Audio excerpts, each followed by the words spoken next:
Welcome to the Self-Publishing School podcast. This is the podcast to listen to if you're an aspiring writer or an author who wants to be more successful. On this show, you'll learn how to write and launch a book successfully, all from the top authors and people just like you who are doing it at the highest level. I'm your host, Chandler Bolt, the founder of Self-Publishing School, the author of the book called Published, and the CEO of selfpublishing.com. For free training on how to publish a book that sells 10,000 copies, go to selfpublishing.com/free training. Hey, Chandler Bolt here, and joining me today is a man who needs no introduction, but I'll give one anyway, Mr. Robert Kiyosaki. So Robert's the author of over 18 books, including Rich Dad, Poor Dad, which is arguably the #1 personal finance book of all time, selling over 40 million copies. Crazy. He's also the host of Rich Dad Radio. You can check out, I'm going to be on there next week. Very excited about that. My dad handed me a copy of Rich Dad, Poor Dad at, 16, 17 years old. And I went on to read 4 or 5 of your books while in high school. And it kickstarted me to ultimately dropping out of school. I know, similar to you.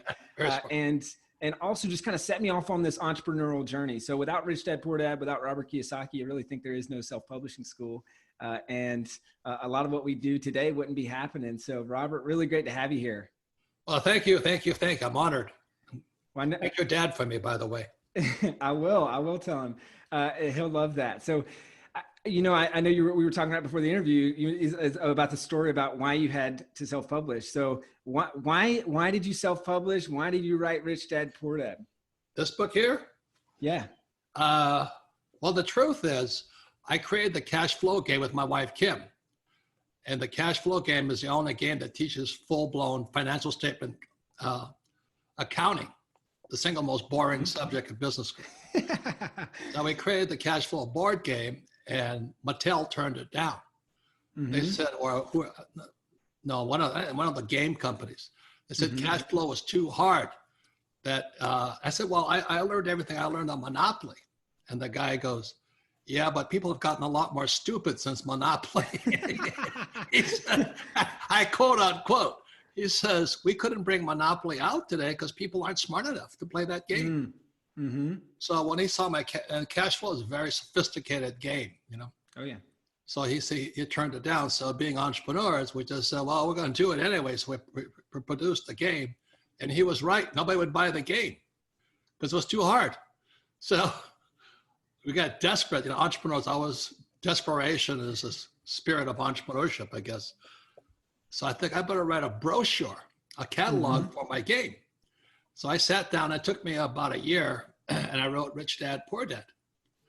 And then I tried to sell Rich Dad, Poor Dad. And everybody said to me, you don't know what you're talking about. So I go to New York, all the publishers, and they're laughing at me, and they're saying, the opening line is, the rich don't work for money. That's rule number 1 of the rich. And of course, these editors, they got their heads up there, what? So they said, what do you mean? I have they're like my poor dads. All these editors in New York City. They didn't like that. And I said, your house is not an asset. They didn't like that at all either. And then I said, savers are losers. They didn't like that either. So they rejected Rich Dad, Poor Dad. So now I'm desperate. I got a board game I can't sell, and nobody wants to publish Rich Dad, Poor Dad. So being entrepreneurs, we just say, well, screw them. We're just going to do what we have to do. So my wife, Kim, and I published 1,000 copies of Rich Dad, Poor Dad. And she says, now what are we going to do with it? I said, well, if we can't sell them, we have Christmas gifts for a long time.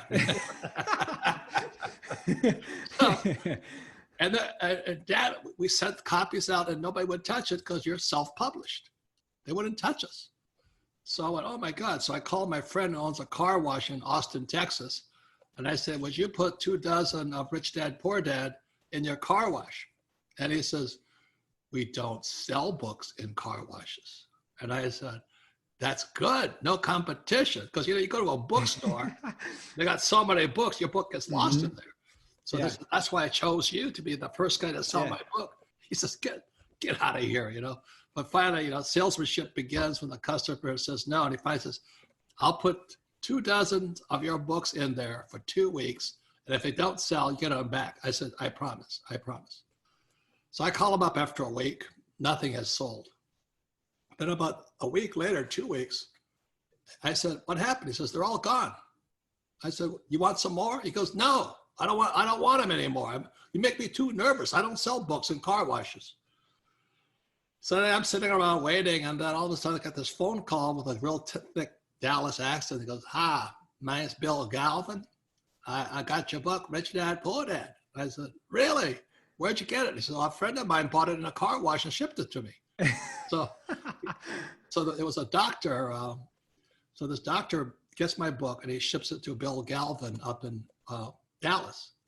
He says, that's a good book. He says, how many copies you got left? I said, 1,000 minus 24. He says, you haven't sold any? I said, no. He says, I'll take all the rest. I went, what? He says, I'll take them all. And I said, who are you? So I said, my name is Bill Galvin from Dallas, Texas. I said, well, who do you work for? He says, I work for Amway. Oh, yeah. Amway is a private distribution, it's a network marketing company. For sure. And they said, this is the perfect book for all of our thousands and thousands of people throughout the world. So we shipped him 1,000 minus 24. Wow. And the first 1,000 books were sold. When Amway, because they're a study organization. They teach entrepreneurship. I have tremendous respect for Amway because they're really training people to be entrepreneurs, to be self-actuated, and all stuff like this. Yeah. And the book slowly made its way all over the world. And I didn't hear anything. That was it. We're not going to publish any more books. That was too nerve-wracking for me. And then about 2 years later, Rich Dad, Poor Dad makes the New York Times bestseller list. Wow. The only self-published book on the list. And then a week later, Oprah called. So Oprah calls, and I was in Australia having a good time. And my wife calls me in Australia, says, hey, Oprah called. I said, oh, good. And she wants you on her program. I go, yeah, good. When? She says, this week. I said, I just got to Australia. She says, get your ass home now. Because I didn't know who, I'm a U.S. Marine. I flew with the Marine Corps. And real Marines don't watch Oprah. But a lot of other people do. I know. So I said, I had to turn around. I was only in Australia for 2 days, get back on that 9,000-hour flight back to Phoenix, then straight to Chicago. And I'm sitting in the room. It's all this crowds of people. There's this little round platform or a small stage, and there's 2 chairs. And I go, well, one's for Oprah. And then it dawned on me, the other's my chair. I went, holy Christ, that's me. And then she gets up there, and here he is, Robert Kiyosaki, author of Rich Dad, Poor Dad.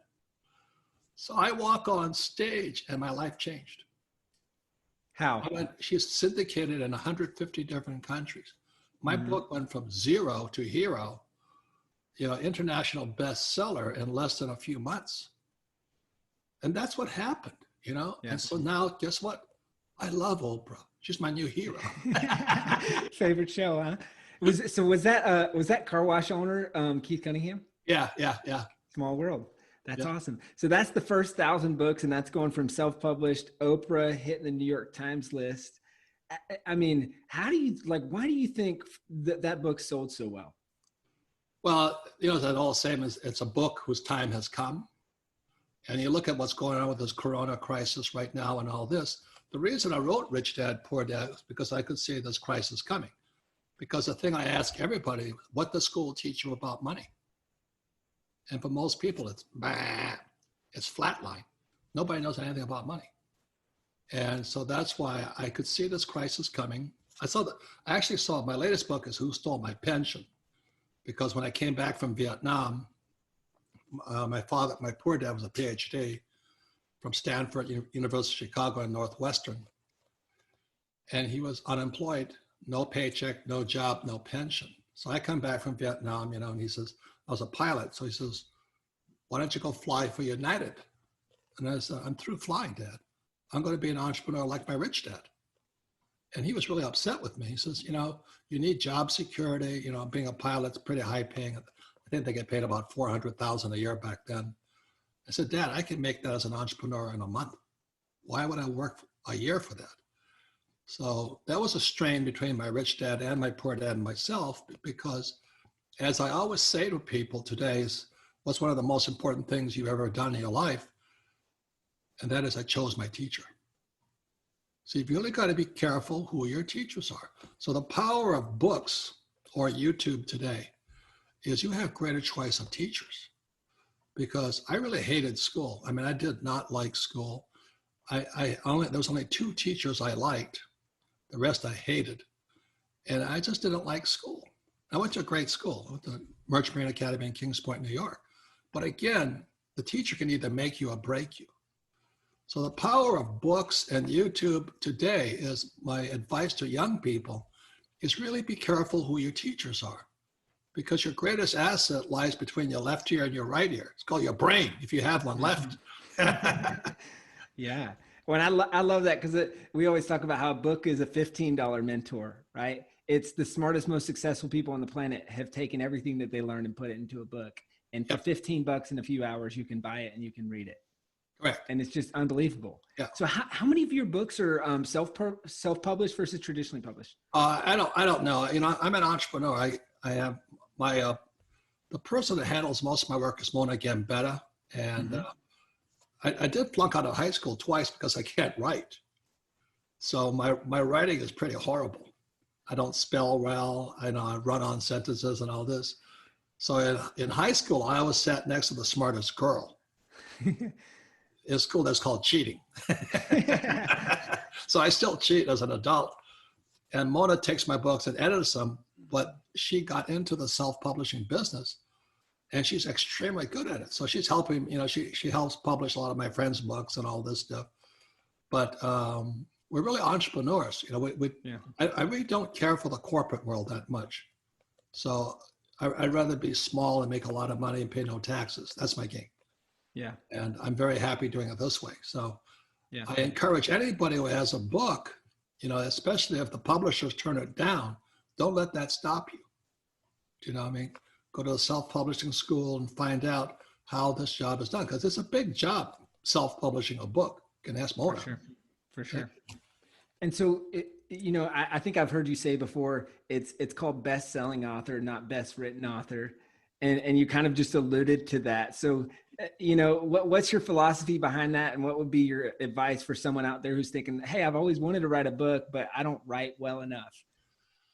Well, I still don't write well enough, but anyway, it's a best-selling author. It's not a best writing author.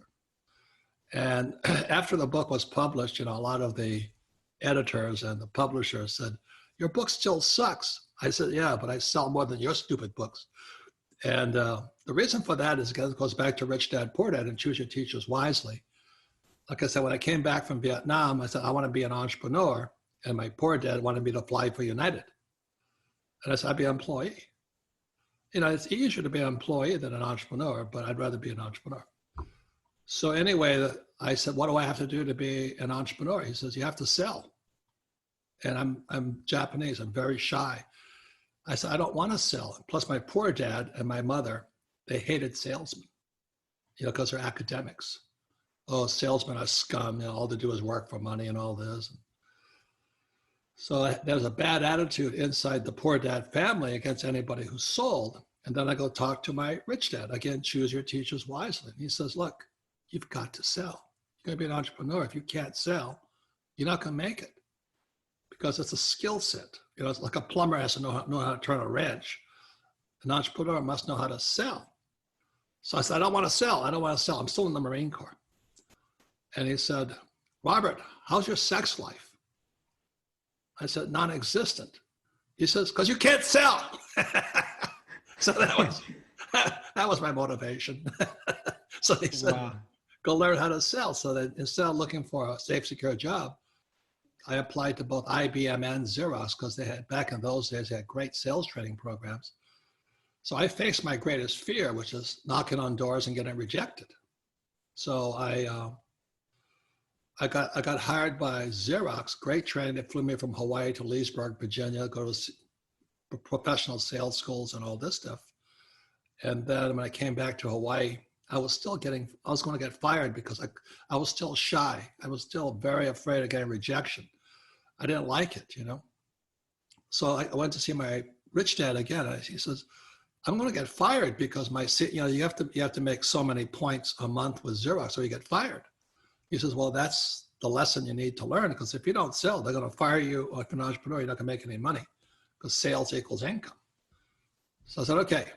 And then he said, the reason you're not succeeding is because you're not failing fast enough. I said, what do you mean by that? He says, how many sales calls do you make a day? I'm in downtown Honolulu, knocking on doors in my little handy dandy briefcase, looking like an idiot, in a suit and tie in Hawaii, of all things. Anyway, he says, the reason you're failing is because you're not failing fast enough. I said, what do you mean by that? He says, the trouble with my poor dad, academic type, they think if you fail, you fail. He says, successful people fail a lot. They make mistakes and learn. So he says, I want you to step up your failure rate every single day. Now it's hard because you're walking door to door and the secretaries get out, get out, get out, get out. So I might make on a good day 3 presentations. So he says, you have to get your failure up to 30 a day. So then I had to figure out, how am I going to get to 30 a day failures? So again, I talked to my poor dad. He says, get a job. I told you to go fly for the airlines, you know? And I went to see my rich dad. He says, go volunteer. Find somebody who needs people who sell. So I found a nonprofit. And after working at Xerox in downtown Honolulu, I'd go up to this nonprofit and dial for dollars. And my goal every night, it was 4 nights a week. That's a lot of time. I was a single guy. I wanted to be chasing the beautiful women in Waikiki Beach, you know? So I had to make 30 phone calls a night. And every time I got rejected, I said 1, 2, 3, 4. And I'm getting rejected left and right. I still can't sell. But for some reason, my numbers at Xerox went up. See, I was burning out that fear of rejection, all the stuff that holds people back. Fear of failure, fear of mistakes, looking stupid. And I finished my 4 years at Xerox as #1 in sales. So with that, I carried that skill set. Like I said, what life is about is what are your skill sets. You know, if you can fix plumbing, you're a plumber. So because from there I could sell, then I started my first business, which was a nylon and Velcro surfer wallet business called Rippers. And we took that business internationally. So I carried all those skills into a self-publishing world of Rich Dad, Poor Dad. So that's why I said I'm a best-selling author. I still suck as a writer, but I sell a lot of books. And there's a lesson for all people who want to be self-published or be authors. You got to sell. Yeah. And play to your strengths, get help. I mean, you've gotten help with the pieces of making your writing really good, which is kind of the fundamentals in the back in there. I love what you said. It's funny. It's one of our 5 core values as a company, self-publishing school. Fail fast, fail forward, fail often. And failing quickly is the best way to learn. So I just love that. I want to go back to the board game. And so I didn't know this. The board game came first, then the book. And so, so you publish the book, get the call, go on Oprah, selling your first 1,000 books in a car wash and then Amway. Then how did you reintroduce the board game? And like, what does that kind of journey look like for folks coming into your world? I would imagine through the book, then the board game, and then how'd they go on to do more business with you? Well, like I said, all this book is a catalog. It's a brochure for the board game. That's all it is. It's because I think the biggest mistake they make in schools, again, it goes back to mistakes. So they tell you to memorize the answer, but don't make mistakes. So you can't do anything. Do you know, there's a big difference from somebody who can, I can think about going to the gym, or I can go to the gym, or I can read a book playing golf, or I can play golf. And the reason so many academics got their heads so far up their butts is because they can't do anything. Because in their academic little pointy head world, is you make mistakes, you're stupid. That's the reason. So in the back of this little book here are all all my brochures for my board games and other books and all this stuff. It's just a brochure that sold 46 million copies all over the world because I'm a best-selling author. There's a very big difference. And how many board games have you guys sold? I don't know. Rich Dad is a branding company. I don't know if you've seen my book, the CashFlow Quadrant. You know, the employee, yep. The self-employed. B stands for brand. I stands for investor or inside investor. So one of my goals was to start a brand. So Rich Dad is a brand throughout the world, and under that brand, we license out the rights to send me checks. So a company, let's say in Poland, will license the rights to produce the cash flow game through the European countries. So once a quarter, I get a check from my licensee. I have no expenses. They just send me a check. And that's because, it's a business. We're a business. And then the Japanese always send me a check. The Chinese don't send me any checks. They just steal. And the South America, we have a lot of games in Spanish and stuff like this. I don't really know. We have more pirated, more things stolen from us than we sell. You know that business. A lot of crooks in this world. But that's life, Hey, Chandler Bolt here. I hope you're loving this episode so far. It's time to go from inspiration to implementation. All right, so if you've learned something, we want to help you implement what you've learned with your book. So what I want you to do right now is go to selfpublishing.com/schedule, book a publishing consultation with one of the experts on my team. We'll talk about your goals for your book, your dreams, your challenges, your next steps, and we'll start putting together a plan. All right, so go to selfpublishing.com/schedule, book a call with the team. Let's see how we can help with your book. It's time to implement. And so this is kind of a funny, so my brother said, you need to ask him if he plays CashFlow on all family vacations like we do. That game has been a staple in our house, and there's been many arguments That's over good. CashFlow games over holidays and good, sparking good conversations and things like that. Well, the reason that's important is because we learn by doing, except in school. Mm-hmm. But in school, you learn to not make mistakes. But in the real world, what you're doing is making mistakes. So let's say you're going to learn to play golf. It's mental. You got to understand how to grip the club and all that. It's physical. You still got to swing the club. And it's emotional because you miss a lot. And it's spiritual. The spirit keeps you going through the failures. So those are the big difference. But what you're doing when you're playing the game mentally, physically, emotionally, spiritually, is you're rewiring the neural pathways in your brain from your right ear to your left ear.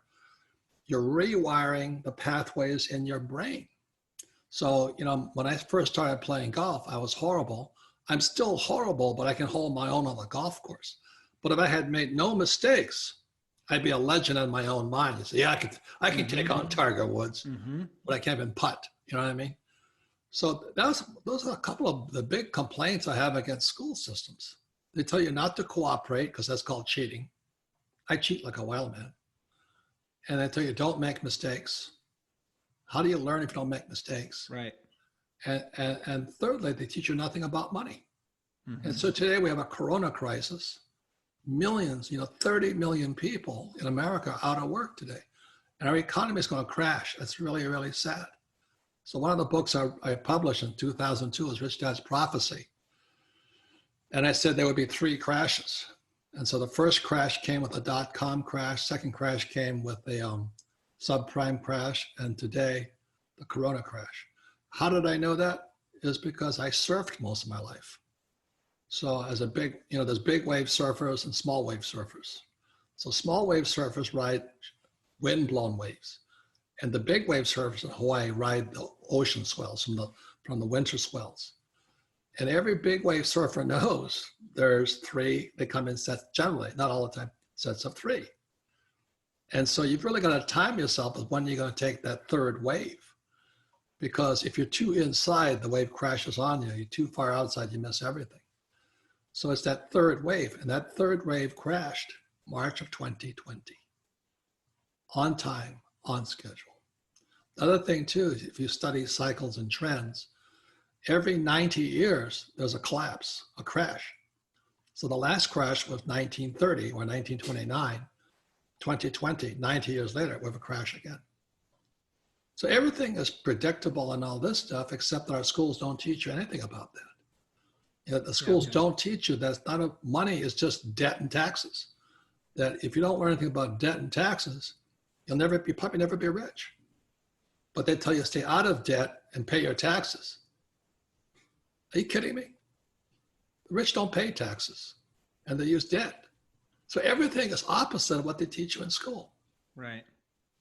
And that's, you know, it's one of the cool things I think about the game is, you know, you got the game of life that hopefully you learn quick enough, but the game itself, we're obviously talking about cash flow game, it's a feedback mechanism. Yeah. And so you see, it's like, I'm a very competitive person. It only takes losing so many times to where you figure out, oh, I did this wrong move here, or I was too cautious. I tried to hold on to too much cash. I didn't take this opportunity. You know, it's a feedback mechanism, and then it sparks the conversation that leads to the changes in day-to-day life, which you often don't get that feedback mechanism on such a short, you know, hour and a half, 2 hour timeline, as opposed to 50 years. And then at the end of that 50 years, you look back and you say, oh shoot, I totally messed up. Yeah. And again, I ask people, can you learn to play golf by reading a book? No. But basically that's what schools are trying to get you to do. So the cash flow board game was, again, was some, you know, wire the neural pathways in your brain. You know, it's called neuroplasticity. So it changes who you are. Mm-hmm. So, you know, if I could shoot 4 under par every game, I'd be a pro golfer, but I can't. But I have to practice more. I have to fail more to get more successful. But in school, they teach you don't fail, don't make mistakes. Right. As an entrepreneur, I failed so many times. I've lost millions and millions and millions of dollars. But each one was like a mistake on the board game. Oh, okay, I can correct and go do something different. And the board game, you're playing with play money, not real money. Yeah. You know, so am I playing cash flow? I play it every single day of my life. That's all I'm doing. Like I play Monopoly every single day of my life, but Monopoly for real. Yeah. And we're getting hammered right now. Thank God I'm not in retail. You know, thank God I'm not in commercial real estate. But right now we have 8,000 rental units. And a lot of them aren't paying, you know, so that's another, oh my God. Mm-hmm. And the good thing about it is I'm going to get smarter after learning how to handle this crisis. Yes. But if you make no mistakes, then you should buy stocks, bonds, mutual funds, ETFs, and don't learn anything, or invest with Warren Buffett. See, a lot of people don't want to learn, so they just give their money to, they think somebody will manage it for them. That's fine too. That's Susie Orman, you know, she has a lot of books, Dave Ramsey. That's that kind of teacher. Again, the lesson is choose your teachers wisely. Yeah. Choose them. When that's like counting on a publisher to sell your book. it's the same thing, right? Yeah, they do not sell it for you. You talked about the B standing for brand, and I want to talk about that. How did you turn, you know, a successful book into a successful series of books and into a full brand? Like what are the first steps for someone looking to do that? I know our mutual friend, we're both in the Miracle Morning movie with Hal Elrod, and Hal's done a series, and he's an amazing guy. He was texting me. He said to tell you, say, hey, but like, you know, he's turned a book into a series. I mean, you were one of the first people to do this in a huge and meaningful way. So how did you go from successful book to really full on brand? Well, again, it's by making mistakes. It comes down to that. If you don't do anything, you don't make any mistakes, you don't learn anything. But I started when I had my nylon and Velcro surfer wallet business. This is in the 70s. And there was a brand called OP, Ocean Pacific. So Ocean Pacific came to see us and said, would you mind making a private label for us, OP wallets? And they found out that we weren't even manufacturers. We were subcontracting out to South Korea. So they said, well, we don't need you. And so they went to South Korea and got our same supplier. And they have OP wallets, but they weren't my brand. And I went, son of a gun, that brand blew us out of the water. OP did. And then after that, after I lost everything in that business, I came battling back. I got into rock and roll. So one of the first bands I private labeled for was a band called The Police. You know, that's Sting and all those guys. And all of a sudden, I started seeing the power of a brand. Then came Duran Duran, Van Halen, Boy George, Pink Floyd, and it was burning in my brain. Like I said, if you don't do it, you don't know it. And I said, one more time, these guys are kicking my butt. I have to work for them because they just stand on stage, just sing, and get all the chicks rushing up to them. And I got to go deal with their attorneys and get a brand to right to sell their wallets with their names on it. I said, if I don't get a brand pretty quick, I'm not gonna have no sex, drugs, rock and roll.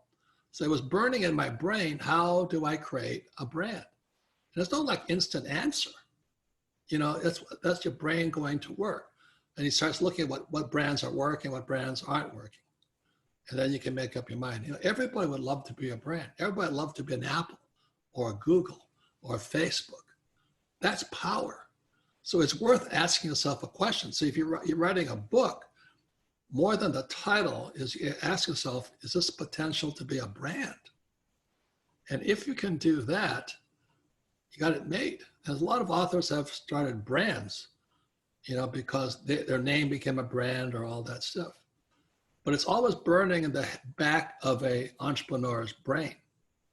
So that's the big difference there. Again, it goes ES, employee, self-employed, brand, inside investor.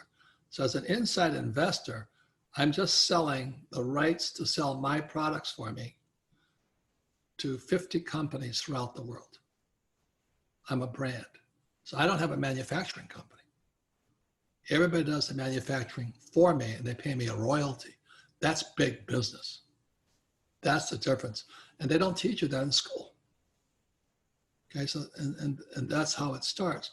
But again, your most powerful asset is between your left ear and your right ear. It's your brain. Use it. Yeah. And so how do you, for someone who's thinking, okay, I haven't sold 40 million copies of a book, like how do you go from book to brand? Or like what are the things that you've kind of done over the years to really build out? Like, I mean, you've got a massive brand. Well, one of the rules is a thing, it's not marketing. There's sales and marketing, but before marketing, there's another type of communication. It's called PR, public relations.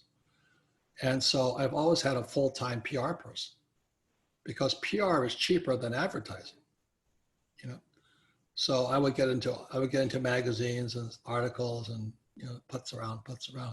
But the biggest home run was in Rich Dad, Poor Dad. I listed a network marketing company as an asset, and that attracted Amway.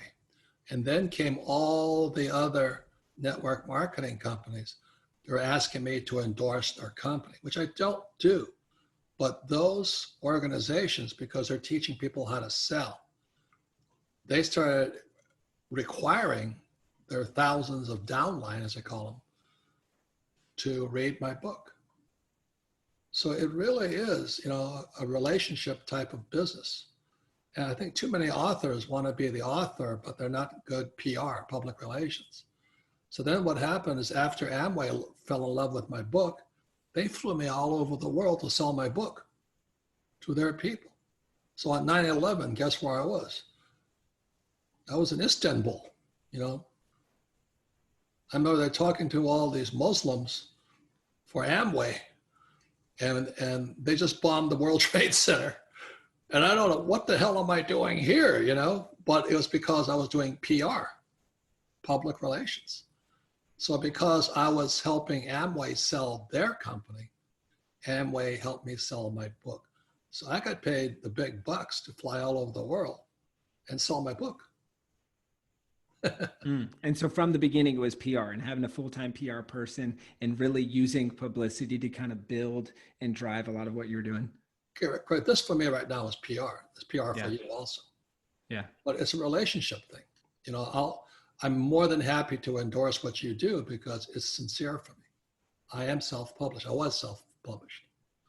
But I met many authors got their heads up their butts. They think they're God or Muhammad or Buddha or something. They think they're smarter than everybody else. You still have to have relationships out there, team members. So the way I got successful is help other people sell their business, and I help sell my business. It's called "You Scratch My Back, I'll Scratch Your Back." Okay, that's the secret. Awesome. Love it. Well, hey, we're in the home stretch here. Thank you. This has been great. And it's been really cool. I think really interesting as someone, and I'm sure a lot of people would relate to this. And maybe I was gonna say, you probably get tired of hearing this, but maybe not. It's like my brother plays in the Grammy nominated rock and roll band, and it's like your favorite song that, by the 3,000th time playing it, you're tired of playing it. Yeah, I'm sure it's probably with you. But it has been cool. And I'm sure a lot of people listening, watching can see this. It's like to have experienced, reading the book and seeing what it, and then to then now years later, actually see kind of how things happened and like unfolded. I think this has been really cool for me. So I appreciate this. The greatest thrill is so many, young people like you said, my mother and my father gave me the book. Mm-hmm. That's the proof of the pudding. Yeah. You know what I mean? If you're just really here to write to serve humanity, then when parents pass it on to kids, I've done my job. Yeah. So that's why I say thank your dad. Yeah, awesome, and I will. So a couple final questions. What would be kind of your parting piece of advice for someone who's maybe the young Robert? Think back to before you even wrote your first book, and those folks out there that are thinking about writing their first book, knowing what you know now. Ton of books, 46 million copies. What would be your advice to someone kind of just getting started? Well, the biggest thing is I only write about what I do. One of the problems I have with many books I write, they're blowing smoke. It's called BS. And I didn't start writing books until after I was rich. So I retired at 47. My wife was 37. So that's how we created the CashFlow board game, because people keep asking us, how did you do it? Because we don't have stocks, bonds, mutual funds. We don't have pensions. We don't have any of that stuff. We don't have 401ks. So they kept asking us, how'd you do it? So that's why we created the CashFlow board game. And the next thing we did was wrote Rich Dad, Poor Dad, because I couldn't sell the game. Then I couldn't sell the book, you know what I mean? And every time I just pushed a little harder. But, everybody's life is unique. Everybody's got a different genius. So write about what's true for you, whether it's controversial or not controversial. So I think that's the most important thing. Are you for real? And I meet a lot of phonies out there. The world is full of phonies, full of phonies. Look, I think this corona pandemic, a lot of it's phony. From what I know about it. And I think what the corona pandemic is really a cover up of the biggest financial collapse coming. So that's why I wrote Rich Dad's Prophecy. I said, this was going to collapse anyway. So the coronavirus, I think they're going to blame the coronavirus instead of blame the Fed and the Treasury and the banks. In 2008, when the markets crashed, people lost everything. They paid our bankers bonuses. That's criminal. That's criminal. That's what I don't like. So that's why I write in all this, is because we can't let the so-called academic elite rip us off. So I write in all that because I'm sick and tired of these guys ripping us off, and this thing crashes and they make all the money and we get screwed. So there's got to be something like that inside of you. I don't do this because I need the money. I was already retired when I wrote the book, but I'm still pissed off. How dare they rip us off like this?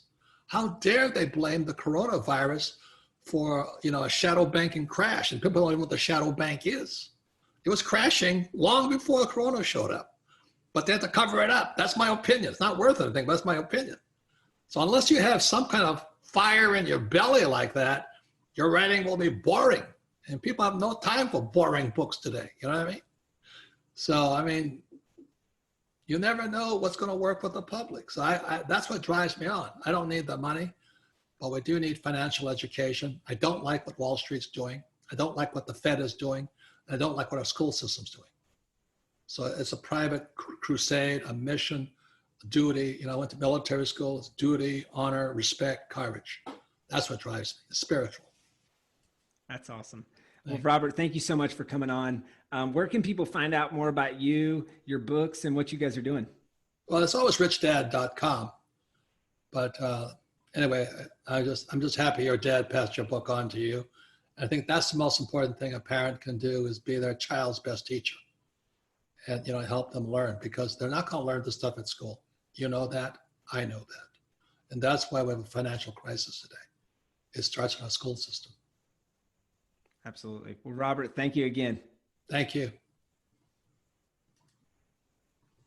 Thank you so much for watching or listening to this episode of the Self-Publishing School podcast. I know there's so many places that you can be spending your time. There's other podcasts that you can be listening to, YouTube channels that you can be watching.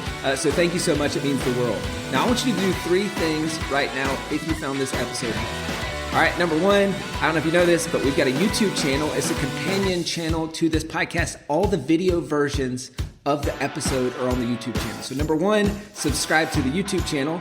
Number 2, if you're listening to this podcast wherever, whether this is Spotify, Apple Podcasts, number 2, I want you to subscribe to this podcast right now so you don't miss a future episode. And then number 3, this is probably the most important, leave a review on the podcast. All right, reviews are super important and help the podcast get discovered by other people. So number 3, leave a review on the podcast. Thank you so much. I'll see you in the next episode. If you're on the fence about scheduling a publishing consultation call with my team, maybe you're not quite ready for that, I've got some free training that I think will be really helpful for you. All right, all you have to do is go to register to sign up. Go to selfpublishing.com/free training. When you do, you're also going to get a free digital copy of my new book, Published. And on that training, you're going to learn the next steps, so how to implement with your book. So how to write, how to publish, how to launch successfully. So go to register right now at selfpublishing.com/free training. I'll see you there.